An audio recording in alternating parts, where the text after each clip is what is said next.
আসসালামু আলাইকুম। The football জোনে আপনাদের সবাইকে স্বাগত। আসন্ন বিশ্বকাপে কি নেইমার খেলবে? অমীমাংসিত এই প্রশ্ন বেশ পীড়া দিচ্ছে ব্রাজিল সমর্থকদের। সান্তোসের এই তারকা নিজেও জানিয়েছেন, সম্ভবত শেষবারের মতো তিনি বিশ্বকাপে খেলতে চান। তবে সেলিসাউদের হয়ে তার প্রত্যাবর্তন এখনও অনিশ্চিত। আর এই পরিস্থিতিতে ব্রাজিলের এক কিংবদন্তি সোজা সাপটা মন্তব্য করে বলেছেন, নেইমার না থাকলে ব্রাজিল হয়ে যাবে আর 10টা দলের মতোই সাধারণ একটি দল। ১৯৯৪ সালে যুক্তরাষ্ট্রে অনুষ্ঠিত বিশ্বকাপে ব্রাজিলকে শিরোপা জিতানো রোমারিও দেশটির ফুটবল ইতিহাসের অন্যতম আইকনিক ব্যক্তিত্ব। দুইবার কোপা আমেরিকা ও একবার কনফেডারেশন কাপ জয়ী সাবেক বার্সেলোনা ও ভ্যালেন্সিয়ার ফরোয়ার্ড বিশ্বাস করেন, বর্তমান ব্রাজিল দলের কেন্দ্রবিন্দু এখনও নেইমারই। ভিনিসিয়াস জুনিয়র, রাফিনিয়ার মতো উঠতি তারকা নয়, বরং ম্যাচের মোড় ঘুরিয়ে দেওয়ার সামর্থ্য রাখেন নেইমার। এমনটাই মনে করছেন রোমেরিও। ব্রাজিলের ম্যাগাজিন বেজাকে দেওয়া এক সাক্ষাৎকারে নেইমার বিশ্বকাপ মিস করলে তার প্রভাব কেমন পড়বে এ নিয়ে রোমেরিও বলেন, নেইমারের অনুপস্থিতি ব্রাজিলের জন্য অবশ্যই বড় ধাক্কা হবে। ষষ্ঠ শিরোপা তখন আরও দূরে সরে যাবে। আমরা শুধু আশা করতে পারি সে শারীরিকভাবে সুস্থ থাকবে এবং নিজের সবটুকু দিতে পারবে। নেইমারের ফিটনেস নিয়ে অনিশ্চয়তা মেনে নিলেও রোমারিও জোর দিয়ে বলেছেন, শতভাগ ফিট না থাকলেও সাবেক বার্সেলোনা ও পিএসজি তারকা ম্যাচের পার্থক্য গড়ে দিতে সক্ষম।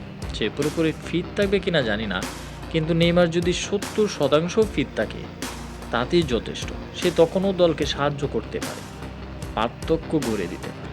রোমারিও আরও যোগ করেন, আর নেইমার ছাড়া জাতীয় দল দুর্ভাগ্যজনকভাবে আর 10টা দলের মতোই হয়ে যায়। এদিকে ব্রাজিল কোচ কার্লো আনচেলত্তি ইতিমধ্যেই জানিয়েছেন, নেইমার বিশ্বকাপের জন্য বিবেচনা থাকবেন কেবল তখনই যখন তিনি পুরোপুরি ফিট থাকবেন। অবশ্য ব্রাজিলের কোচের সঙ্গে এই জায়গায় একমত নন রোমারিও। কিংবদন্তি এই ফুটবলার মনে করেন, শতভাগ ফিট না থাকলেও নেইমার ম্যাচের ভাগ্য বদলে দিতে পারেন। ২০২৩ সালের ১৭ই অক্টোবর উরুগুয়ের বিপক্ষে ম্যাচের হাঁটুর লিগামেন্ট ছিঁড়ে যাওয়ার পর থেকে প্রায় ২.৫ বছর কেটে গেছে। নেইমারকে ব্রাজিলের জার্সিতে দেখার অপেক্ষায় কেবল বেড়েছে সমর্থকদের। এই সময়ে মাঠের ভেতরে বাইরে সেলেসাও দলে এসেছে বড় ধরনের পরিবর্তন, নেতৃত্বে বদল এসেছে, আর আগের মতো আধিপত্য অনেকটাই কমে গেছে। নেইমারবিহীন সময়ে ব্রাজিল মোট ২৬টি ম্যাচ খেলেছে।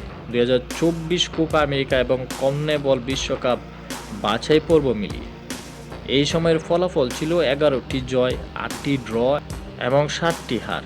পাশাপাশি কোপা আমেরিকায় উরুগুয়ের কাছে কোয়ার্টার ফাইনালেই বিদায় নিতে হয়।